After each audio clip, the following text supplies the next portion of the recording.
So with that, let's have another word of prayer.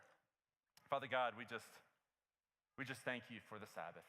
We thank you for the time that we have here together. We thank you for the conversations that will be had.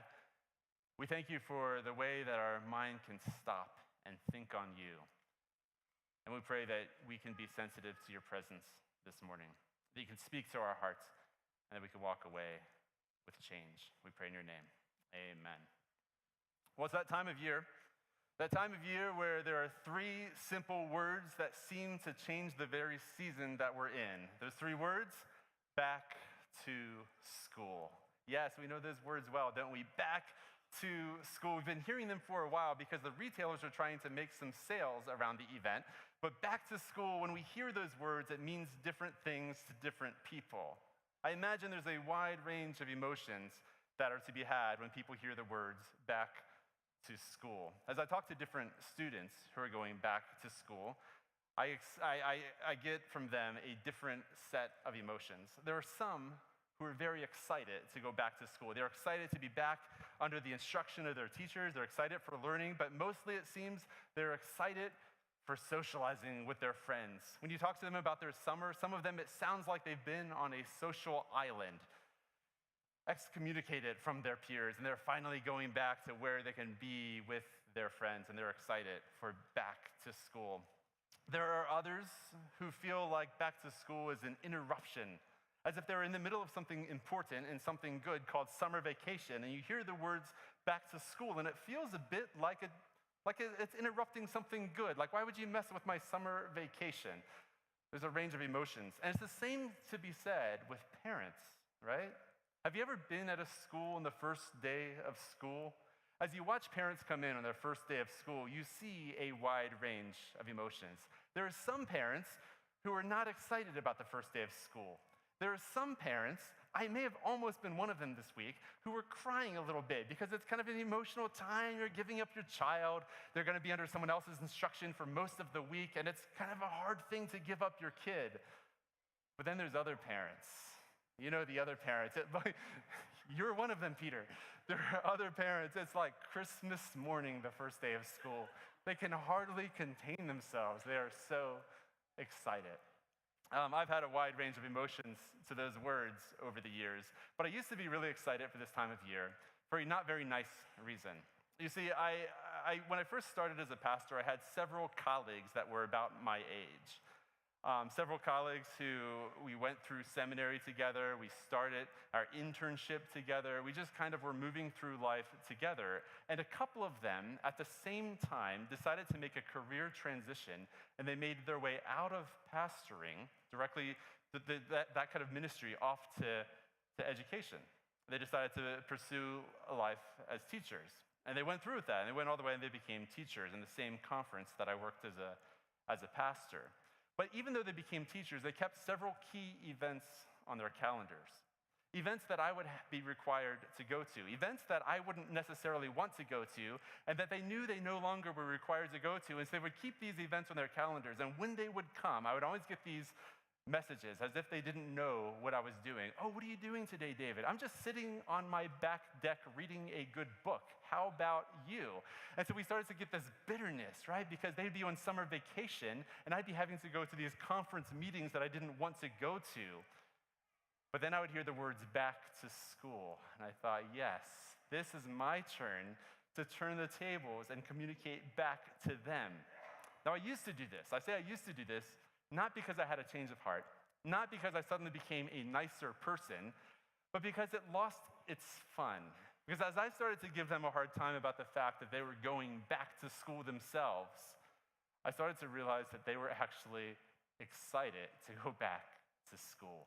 I started to realize that they were already, throughout the summer, meticulously thinking about their plans, their lesson plans, and how they could tweak them, how they could modify them to make them better, to make them more effective. And by the time the school year was coming, they were ready to go. They were envisioning the students who would be coming into their classroom. They'd be thinking about how lives could potentially be transformed, and they were psyched to teach again.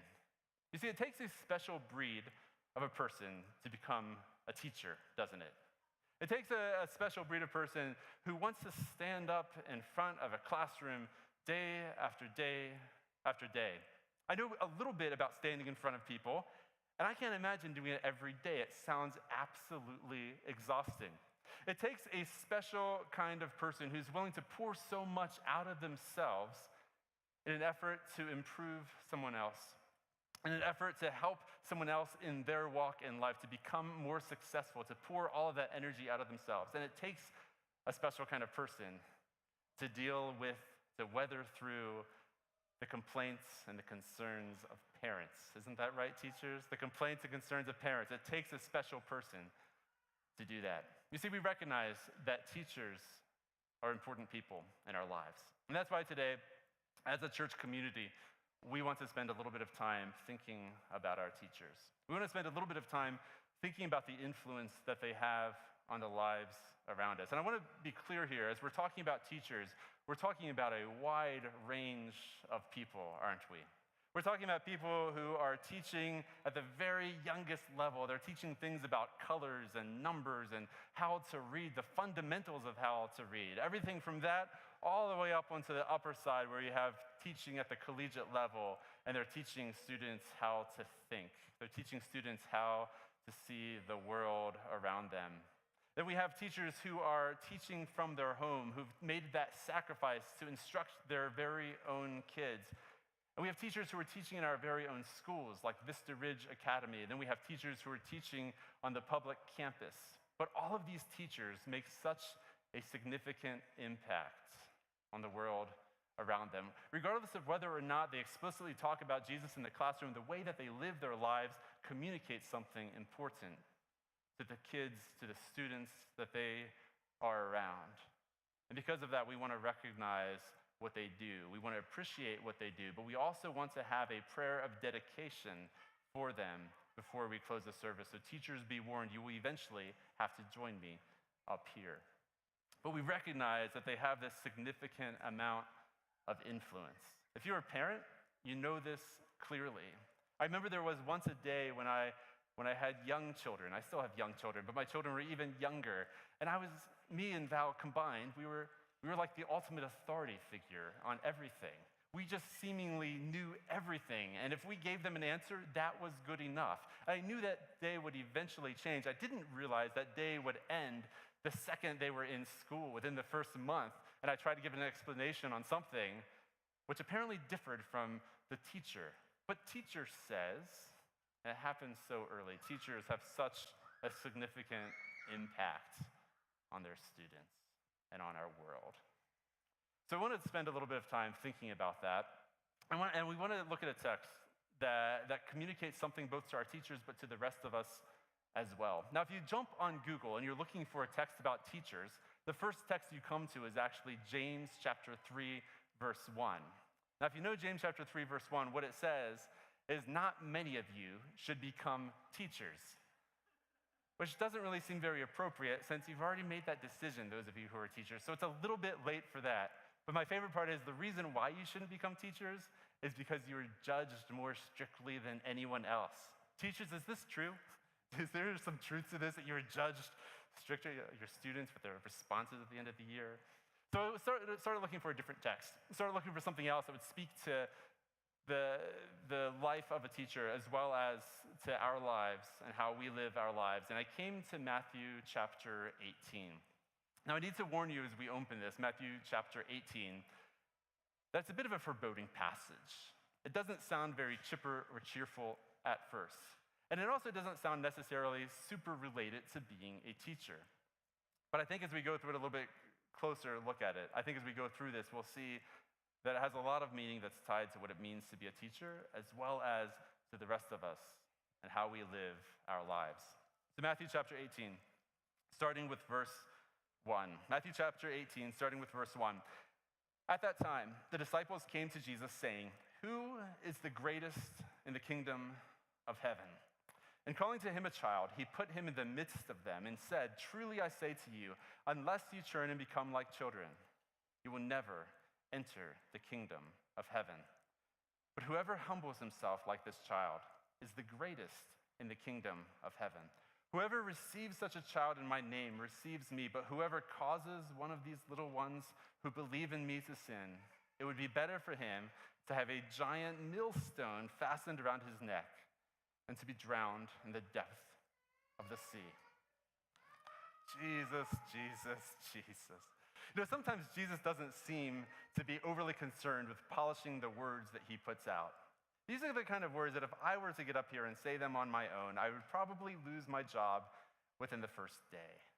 It doesn't seem like Jesus took this as he was thinking about his teaching here in this moment. It doesn't seem like he ran it through risk management, did he? Because there's a bit of a liability involved here if you're telling people to straight up tie a millstone around their neck and essentially drown in the sea. What if someone actually listens to Jesus? What if someone actually takes him at his word and takes him seriously?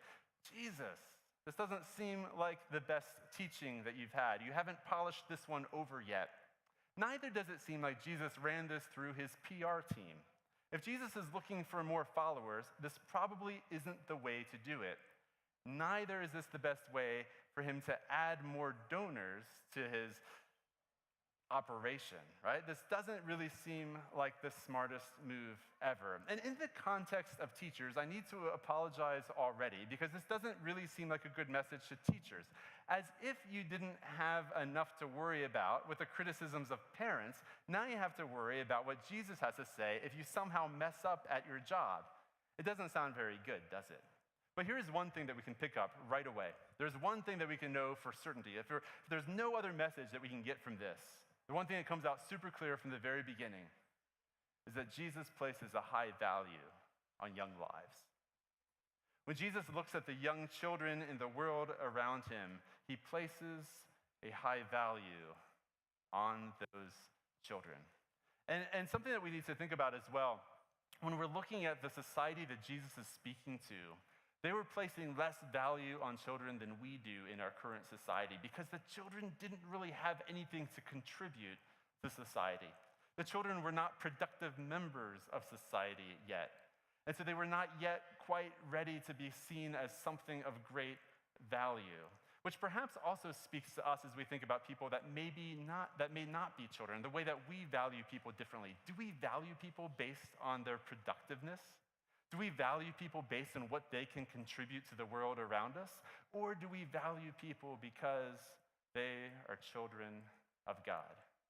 When Jesus looks at the children around him, he places high value on them already, even though they're not yet contributors to the society around them. That's something that we can take as a church to heart. As we think about us as a church and how we relate to young people, do we place a high value on young people? I was going through the book You Lost Me a couple years ago, and many of you have probably read this before, but this is from the Barnard Research Group, where looking at this book, looking at their research across the board, whether they're looking at Protestants or Catholics, and then later they did a study on Seventh-day Adventists themselves, and found that all of them were losing the majority of their kids.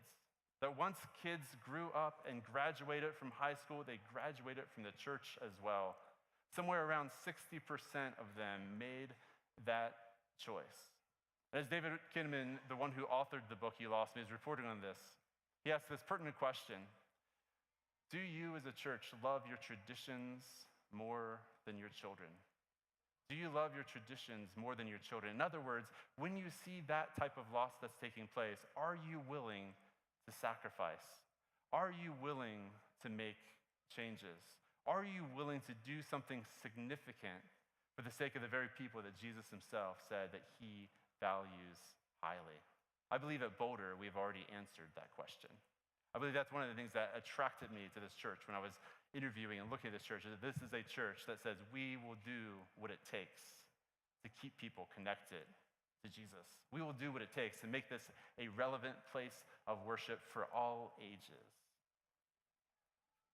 But let's go on. Actually, before we go on, I should also mention one of the solutions, if you were to read this book, one of the solutions about what it is that helps keep a child attached to the life of faith is meaningful relationships with adults. Meaningful relationships with adults. When you think about your life and you look back on your childhood and you think, who were the adults that I had meaningful relationships with that improved my walk with Jesus or improved my walk in life? Who are those people? I guarantee you, for most of us, we think of teachers. Most of us have teachers that come to mind as some of the most significant influencers of our lives, which is why we focus on them so much and we say they're of such high value. But the rest of you are not off of the hook. When we're talking about how do we raise our children in a way that meaningful faith is transferred so that they adopt it as their own when they go into their adult life, we see that the meaningful relationships not only takes place through pastors and teachers, but especially through other people as well. Because one thing that came out in the research as millennials are growing up, something that they recognize, and this kind of hurt as I was reading this, I was a youth pastor, I'm reading this, and it said as they look at like a youth pastor, for example, they look at a youth pastor with skepticism because it's easy to say, well, this guy is paid to care about me. This guy, this is his job, is to look after me. So he doesn't necessarily really care for me. This is just what he's supposed to do. And perhaps the same thing at some point could be said about teachers.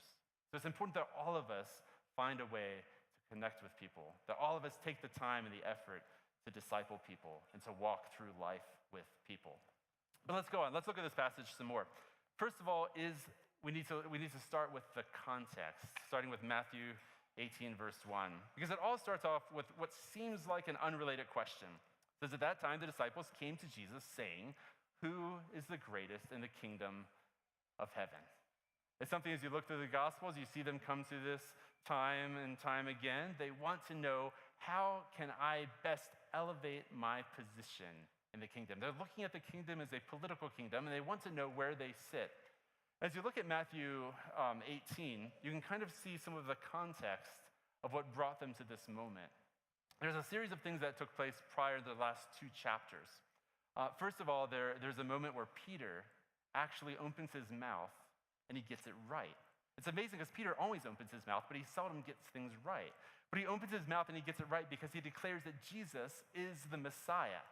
And it's like score one for Peter. He's leading the pack with correct answers. Teacher's pet, ding, ding, ding. But then, of course, he gets rebuked by Jesus and he says, basically called a devil. But that's another story. But then after that, even after that little tiny slip up, he then is invited with James and John up to the Mount of Transfiguration. They see this incredible moment where they see Jesus in his glory. They see Jesus as like a divine being. And you can't help but wonder if the other disciples are kind of left out of this moment, if they're starting to say like, wait a second, I see how this is. These three always seem to be closer to Jesus. Perhaps these are the ones that are going to be best in the kingdom of heaven. But wait a second, I've put a lot of time, I've put a lot of effort in. I should be elevated up to a higher position. So perhaps their concerns are starting to surface at this moment. And then right before we get to this passage right here, Peter kind of has this cool moment where he finds a coin in a fish's mouth. It's a miraculous moment that he's the chosen one to participate in.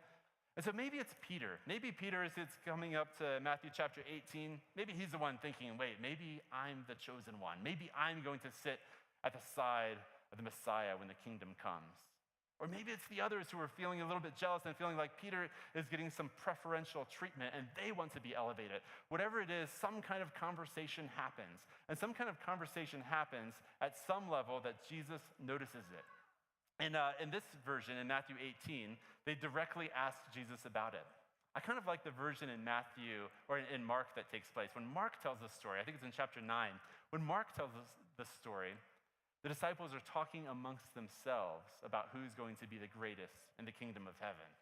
And then Jesus comes in and he kind of knows what they're talking about, but he asks them anyway, what's going on? What are you talking about? And none of them answer. It just goes quiet.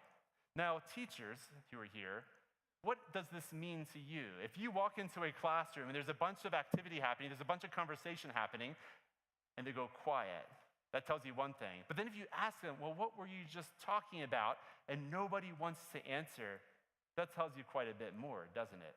It tells you that they know that they were in the wrong. It tells you that they know that what they were doing wasn't super appropriate, but they were doing it anyway.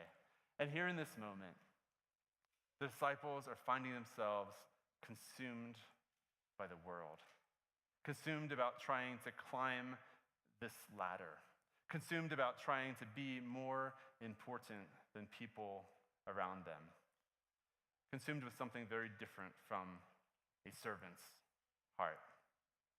Of course, we don't really struggle with this ourselves, luckily, right? Because as a society, we've moved on past this kind of one-upmanship where we're trying to be better, trying to advance our career ahead of someone else, trying to have a bit more prestige than someone else. We don't struggle with the same kind of thing where we compete with each other, do we? You just see the Olympics just now. We have these moments where people are celebrated, and as they come across the finish line, what do you see? The first thing that comes up? Number one.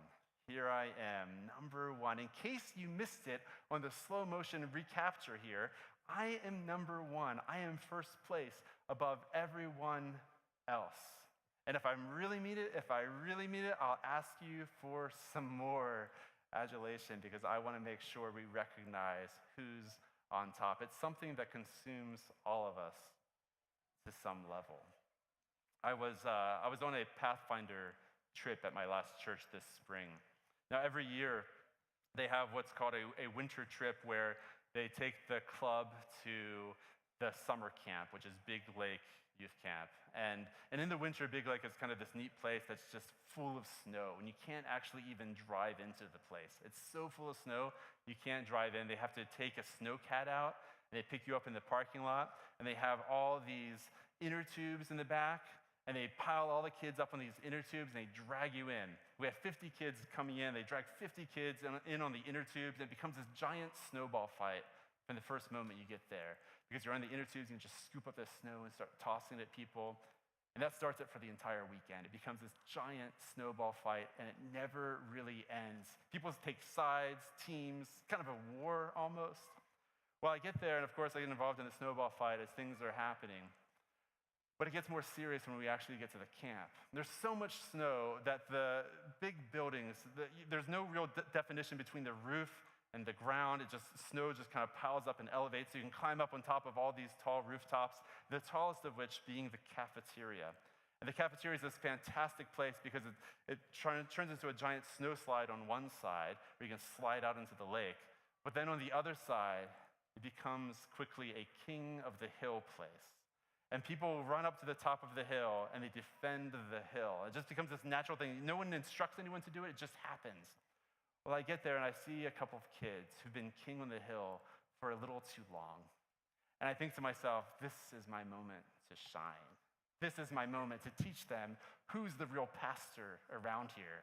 And so I climb up to the top of this mountain. There's snowballs being thrown at me, things plastered in my face. But then comes a victorious moment. When you get to the top of this hill, and it's just you and a couple of 10-year-olds, and you realize the size advantage that you have that you never had when you were a kid. And it's like these inner things start developing as they grab one kid and throw him down the hill. And it feels good. Like, it feels really good, I can't lie. Because then another kid comes up and he tries to sneak up behind you, you throw him down the hill. And I find myself up there for a solid hour, maybe more. And I was really, really enjoying it. It got to a point where there was one moment where I almost hurt a kid. I threw him a little bit too hard. There was a head kind of banging on the snow, and I gave myself a timeout. I said, this has been enough. Because there was something that just kind of comes inside, even with the kids as I'm there. At first it starts off with play, then I start to realize it's not play anymore. I'm really enjoying being on top of this hill. I'm king of a hill now, because there's something inside of us that we want to be the one that's powerful. We want to be the one that's on top. We want to be the one who's in control, but Jesus says there is another way. There's another way that I have in mind. And the other way is so opposite to what we want to do. That's to be like kids. He says this, truly I say to you, unless you turn and become like children, you will never enter the kingdom of heaven. What does it mean? What does it mean to actually be like a child? We've heard this phrase so many times before, but do we ever stop to think about whether we're actually living like a child? And how opposite this is from our natural tendency to cling for control, to cling for power. Because children have something that they just have to have because of their age. They have to have trust. They have to depend on somebody else. And they have to be humble. So when Jesus tells us that we have to be like children in order to enter the kingdom of heaven, he's telling us that there are things that they have that we can learn from them. It seems backwards because we look at children and we think we're the ones who instruct them. But he says, no, in fact, there's something you should learn from them. It's trust, it's dependency, it's humbleness. And these are things that don't come super easy to us. But you see it come so easily with children, especially when they're super, super young. I remember the first time that it really just hit me, like how much my kids actually trusted me, was when we would take them swimming before they knew how to swim. For you parents, remember doing this? You take them swimming before they know how to swim. You put them in the water and they sink like a rock. Like you think there would be something natural, they can kind of figure it out and get their head above water, but no, they are just seconds away from drowning at any moment that they're in the pool. But somehow they learn quickly that if they cling to you, they're okay. If they cling to you, they can get up and get some air and it's just fine. And so you swim with them for a while, you're playing with them, you're holding them in the water, but then you put them on the side of the water. And what do they want to do? They want to jump in the water because it's a lot of fun. They jump in the water fully knowing that you're going to be there to pick them up out of the water. You put them on the side of the pool, they jump in the water again, they jump in the water again. Now, if I was a kid, if I was a 3-year-old that had a mind like mine thinks right now, if I was standing on the side of the pool and I knew that I couldn't swim and I knew that if I jumped in and my parents didn't rescue me, I would sink to the bottom and that would be the end of my life, what I would then do is talk to my parents. I would communicate with my parents. I'm about to jump in the water. Are you ready for me? 1, 2, 3, now. That's how I would do it. Maybe, and I might not even do it then because I might not actually trust that they will do it. They might be mad at me that day or something. But that's not how kids operate. When you're swimming with a bunch of kids, even if they can't swim, they jump in the water fully expecting you to get them out of the water, even without communicating with you. Even when your back, this is the frightening part, even when your back's turned to them, you hear this splash. Wait, I thought that was a kid. What? You turn around, sure enough, there's a kid sinking underwater, but they know that you're going to get them because they depend on you. And not only do they depend on you, they want to depend on you. Imagine if you were to be driving down in downtown Denver with your 4-year-old, if you have someone that young in your house, and you're walking maybe to a restaurant and you get out of the car and your 4-year-old's like, you know, I'm good, thanks for the ride, thanks for bringing me here, but I think I got this at this point. I'll see you later. Maybe you can pick me up later tonight. How's that sound? Like your 4-year-old would never do that. Your 4-year-old doesn't want you to leave because they depend on you and they like that they depend on you. They like that you're there for them and they don't want you to depart away from them. Do we have that kind of relationship with our God? Do we have that kind of relationship where we know where our strength comes from? Do we have that kind of relationship where we know that He has our backs all the time? Or do we have the kind of relationship that when things start going right, when we feel like we have some kind of success in our lives, we start taking back more control because we actually really want to be in control rather than to be the ones that are dependent on somebody else? But of course, Jesus makes a twist here.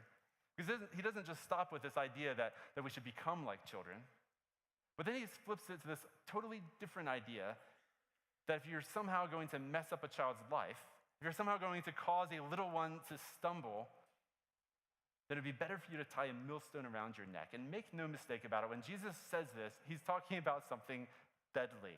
In fact, the scholars say it's very clear which millstone He's talking about. Apparently, there was 2 different words for millstone. There was the one kind of millstone that like a little lady could churn. That was kind of like the personal, private home millstone. But then there's the millstone that only an animal can churn. They would use like a donkey or an ox to churn. And this is the kind of millstone He's talking about. So when it's tied to your neck and you jump in the water, there's no chance of being able to swim to the surface with this thing. Jesus means business when He says this. I think what we're talking about here is more than just about kids at this point. Obviously, it's about kids because we're seeing a high value that's placed upon kids. But more than that, we're talking about influence. This is the problem here. The problem isn't that a child's life is less valuable than your life, but that you have so much influence on the child's life around you. You have so much influence on how they perceive the world, so much influence on how they perceive God, so much influence But he says you have to take it seriously. And it's not really just about children, is it? Because we have influence on so many people around us. It's not just the kids. And at first, this seems like it's a little bit out of context from the original conversation. But then when you start thinking about it, what's the opposite to living for yourself? The opposite of living for yourself, to striving to being the greatest, is when you're living for other people around you. The opposite is when you recognize that it's worth sacrifices in your life. It's worth going out of your way to elevate the experience of the people around you. As I was reading this text, I couldn't help but think of Paul. Paul, who talks about being all things to all people. Paul, who talks about not being a stumbling block. Paul, who is so concerned about the way that he lives his life that he chooses to live differently, even from things that he could do for the sake of other people.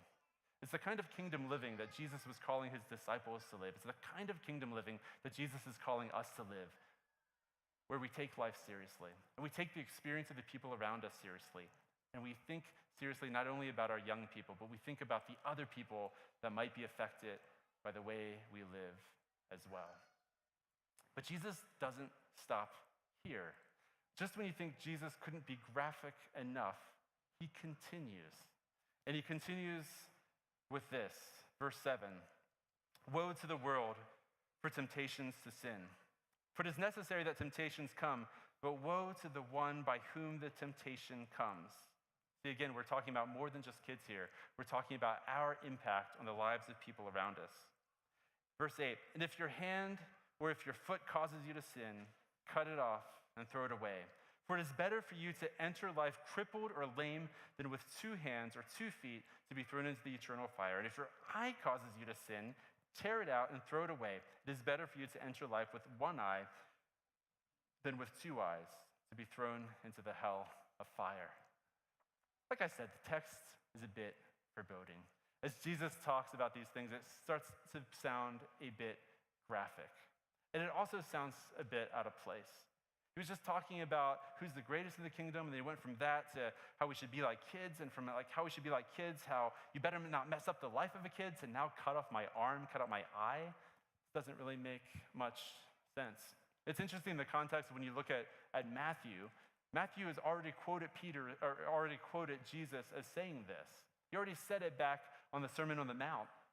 He already talked about plucking out your eye if it causes you to sin. So why does he come back to re-quote Jesus here in this moment? I think it still goes back to the responsibility that we carry for the lives around us. Because you see, when the choices that I make, the way that I choose to live my life impacts me. It impacts my relationship with Jesus. But more than that, it impacts people who see me live my life. Your ability to control the temptations around you, your ability to stand and make a strong stand impacts the lives of the people that are influenced by you. As I think about the teachers that we have here today, your life choices matter. It's not just simply about what takes place in the classroom. It's not just what takes place in your lesson planning, but it's the way you live your life. It has significant importance. As I think about parents who are sitting here who have kids, it's not just simply about what you say to your kids. In fact, that's probably the least important thing. What most matters is the way that you live your life that your kids see. That's what matters. When we sit here in the church, we can talk about God, we can talk about how to live life, but it doesn't really matter so much what we talk about here, what conversations happen in the Bible studies afterwards. What really matters is the way that we live our lives. And it's not just simply about living my life so I can get a check clearance by God, because Jesus tells us so clearly that we're saved by grace. He's saved us. But what matters is the way we live our lives impacts the way people see our lives lived, and it impacts the way they live their lives, and it impacts the way they see their Father. The things we do matter. The things we do are important. It's impossible for me to read this without thinking back to the old story of Aron Ralston. Remember Aron Ralston? I think this was back in 2003 that he surfaced on the news. Aron Ralston was an outdoorsman, and he was doing some solo, not climbs, but some solo exploration by himself in Utah. When as he's going down through a canyon, dislodges somehow a 500-pound rock, and it crushes him. in the canyon walls. His hand's stuck there, and he has no way out. Do you remember this story? It was so popular when it happened. As this happens, he's left in there for days. Night after night goes by as he clearly realizes he has no clear way out. He realizes he's left no note with anybody. Nobody knows where Aron Ralston is. He has no hope that search and rescue are going to be able to find him. And so he's stuck there trying to figure out what to do. And it's not till I think it was day 5 that he finally figures out a way to free himself. He had contemplated cutting off his arm earlier, or cutting off his hand earlier. But it wasn't until this day that he finally realizes how to do it. And he finally realizes he can do it by breaking the bones in his forearm. He hadn't figured out before that how he could cut through, but he realized he could leverage his body in a way that could snap both bones and then be free to cut through. So I'm going to read a piece as it goes into graphic detail as he cuts through the different layers. But it gets to this as he gets to the hardest part, which is his main nerve. He says, when I hit the main nerve, which is big like a piece of extra thick spaghetti, I had to snap it like I was plucking a guitar string with an upturned knife. And when I did that, I felt like I just vaporized my arm up to my shoulder. I took a real sharp intake of breath, closed my eyes, and just felt the most intense fire burning through my arm. And just like that, he was free. He says, when I was trapped there suffering all these tremendous deprivations, I realized that I really wanted to live. I had an opportunity to kill myself just to put myself out of misery, but I chose life. I love that last line, but I just chose life. Are we willing to choose life? Are we willing to choose in a way to live with such tenacity and focus that we're willing to think about not only our own lives, but the way we impact the lives of the people around us? Are we willing to make the sacrifices that are necessary? Are we willing to cut the things out of our life that are hindering us from living that kind of life? Do we choose life?